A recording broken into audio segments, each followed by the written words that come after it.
अब बात करेंगे क्रिकेट की।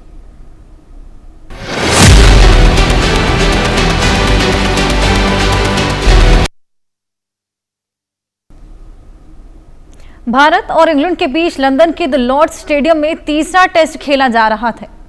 खेला गया गुरुवार को। मुकाबले के पहले दिन भारत के विकेट कीपर ऋषभ पंत चोटिल हो गए। उनकी जगह ध्रुव जुरेल ने अब विकेट कीपिंग की। पहले दिन का खेल खत्म होने पर इंग्लैंड का स्कोर 251 ऑन 4 रहा। नीतीश रेड्डी ने अपने पहले ही ओवर में 2 विकेट लिए, तो वहीं एक एक विकेट बुमराह और जडेजा ने लिया। हालांकि पिछले मैच में शानदार प्रदर्शन कर विकेट्स की झंडी लगाने वाले आकाशदीप और सिराज को जो पहले दिन कोई सफलता नहीं मिली। इसके अलावा इंग्लैंड के बल्लेबाज जो रूट ने भारत के खिलाफ 3000 टेस्ट रन पूरे कर लिए और वो शतक से 1 रन दूर हैं, यानी कि 99 रनों पर नाबाद हैं। आज का खेल शुरू हुआ और भारत जो रूट को शतक बनाने से रोकना चाहेगा, इंग्लैंड की टीम को ऑल आउट करने पर ध्यान होगा।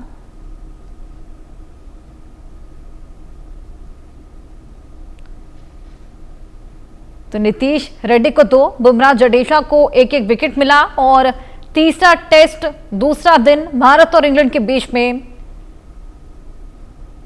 अपने आप में ये बेहद इंटरेस्टिंग खेल रहने वाला है। 1-1 का स्कोर पहले था और अब देखना होगा स्कोर किस तरीके से बदलता चला जाता है, कौन सी टीम बाजी मारती है।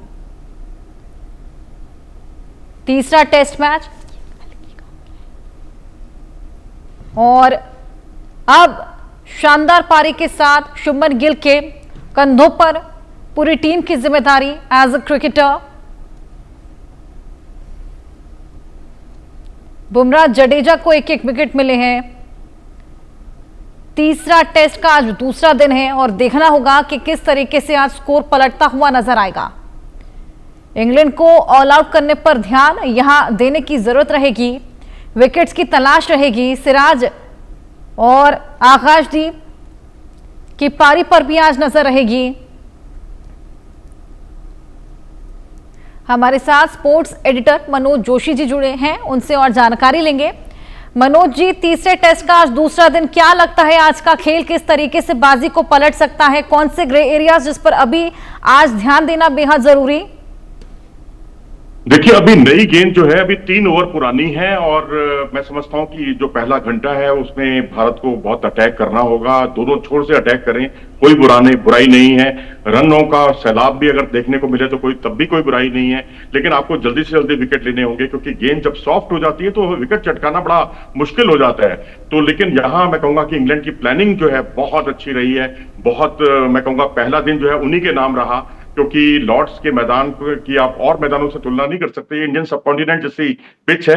यहाँ चौथे दिन, क्योंकि टॉस उन्होंने जीता है और जो चौथा या पांचवा दिन है भारत को बल्लेबाजी करनी होगी, जहां रन बनाना इतना आसान नहीं होने वाला भारत के लिए। तो इसलिए मैं कहूंगा कि यहाँ अटैक कीजिए, ज्यादा से ज्यादा विकेट चटकाइए, क्योंकि जो रूट है उनके एक ऐसे प्लेयर ऐसे प्लेयर सेंचुरीज में पैदा होते हैं। मैं तो ये कहूंगा जिनको आपने एक तरह से छूट दी है कि अपना ट्रेडिशनल गेम खेलें। इसीलिए देखिए, बेसबॉल क्रिकेट जिसमें वो कभी 5, 5.5, 6 रन प्रति ओवर की गति से रन बनाया करते थे अंग्रेज लोग, यहां पर वो 3 रन प्रति ओवर की गति से रन बनाते हुए दिखाई दिए हैं, क्योंकि विकेट की स्थितियां इतनी आसान नहीं। अगर ये बेसबॉल क्रिकेट में खेल रहे होते उस अंदाज में तो अब तक वो ऑल आउट हो गए होते।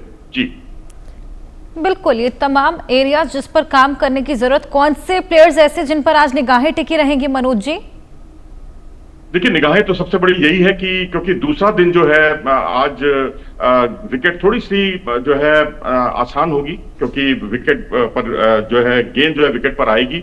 तीसरे दिन स्थितियां और ज्यादा मुश्किल हो जाएंगी। तो बेहतर यही है कि इंग्लैंड के दृष्टिकोण से देखा जाए तो आज वो अपना विकेट बचाकर खेलना चाहेंगे, उसी अंदाज में जैसे कि पहले दिन खेले थे। और अगर यहां पर 400 रन कहीं खड़े हो गए तो भारत के लिए बहुत मुश्किल होने वाली है इस टेस्ट मैच में, क्योंकि ये लॉर्ड्स का मैदान है, ट्रेडिशनल एक तरफ स्लोप है और वो स्लोप के हिसाब से गेंद अंदर की तरफ भी आ रही है और दूसरे स्लोप से गेंद बाहर की तरफ भी आ रही है।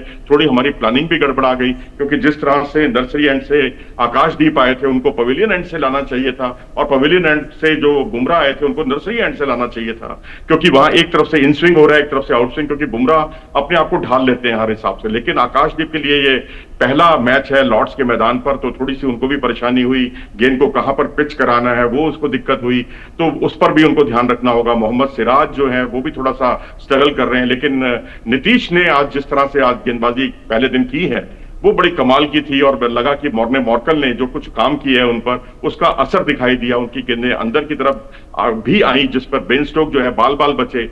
आउट स्विंगर उनकी बड़ी कमाल की है। तो बस यही है कि आज विकेट चटकाई है और ज्यादा से ज्यादा अंग्रेजों को बैकफुट पर धकेलने के लिए मजबूर कीजिए, क्योंकि अगर 350 पार होते हैं तो तब भी इंग्लैंड बेहतर स्थिति में है। अगर 400 रन बन जाते हैं तो फिर जो है अपर हैंड उनका रहेगा, क्योंकि तीसरा दिन जो होगा जब भारत की बल्लेबाजी आएगी तो उस वक्त कंडीशन जो है फिर एकदम धीमी विकेट होगी, और फिर जो इंग्लैंड ने रणनीति अपनाई है वही भारतीय बल्लेबाजों को वही रणनीति अपनानी होगी। स्लो विकेट पर गेंद एक तरफ से बिल्कुल कैरी नहीं हो रहा है, तो वहां पर कोशिश ये होनी चाहिए कि अपने आप को विकेट को बचाकर खेलें। बिल्कुल, ये तमाम चीजें जिनका ध्यान आज रखना बेहद जरूरी, क्योंकि आज दूसरा दिन है। ऐसे में आज क्या लगता है स्कोर पलटता हुआ नजर आएगा? क्योंकि जिस तरीके से आपने बताया कि इंडियन टीम के लिए आज खासा टफ डे रहने वाला है। देखिए टफ डे तो है, लेकिन उनका एक बहुत तजुर्बेकार प्लेयर क्रीज पर जमा हुआ है और वो है जो रूट। क्योंकि जो रूट ने जो स्ट्रेटेजी बनाई, क्योंकि जसप्रीत बुमराह उनको 10 बार आउट कर चुके हैं टेस्ट क्रिकेट में, वनडे में उनको 4 बार आउट कर चुके हैं। रणनीति क्या थी कि उन्होंने सारा जो जिम्मा है ओली पोप को, जो अपने पार्टनर थे उनको, और फिर उनके जो दूसरे पार्टनर थे बेन स्टोक, उन पर सौंप दिया था कि वो ज्यादा से ज्यादा बुमराह को फेस करें। वो बुमराह के सामने आए ही नहीं है। 23-24 गेंदें उन्होंने दिन भर में बुमराह की खेली हैं और उसमें 10 रन बनाए हैं। तो कोशिश उनकी यही थी कि जिस चीज से जो परेशानी है, जैसे सचिन तेंदुलकर एक जगह फंसते थे तो वहां स्ट्रोक ही नहीं खेलते थे, यही कुछ रणनीति जो रूट की तरफ से देखने को मिली। वो उन्होंने बुमराह के सामने आना मुनासिब ही नहीं समझा। तो मैं यही समझता हूं कि ये जो योजना है वो इसमें बहुत महत्वपूर्ण है, बहुत कारगर है कि किस एंड से किस गेंदबाज को कब लाना है। ये जिसने सही चीज को पकड़ लिया उसका पलड़ा भारी रहने वाला है, क्योंकि टैलेंट तो उनमें भी है, हम में भी है। और भाई पहला टेस्ट मैच वो जीते हैं, दूसरा टेस्ट हम जीते हैं, लेकिन प्लानिंग में अभी पहले दिन के खेल के हिसाब से इंग्लैंड हमसे ऊपर दिखाई दे रहा है। बिल्कुल, इंग्लैंड फिलहाल हमसे ऊपर, लेकिन देखना होगा आज स्कोर किस तरीके से पलटता है। बहुत शुक्रिया सर आपका तमाम जानकारी की।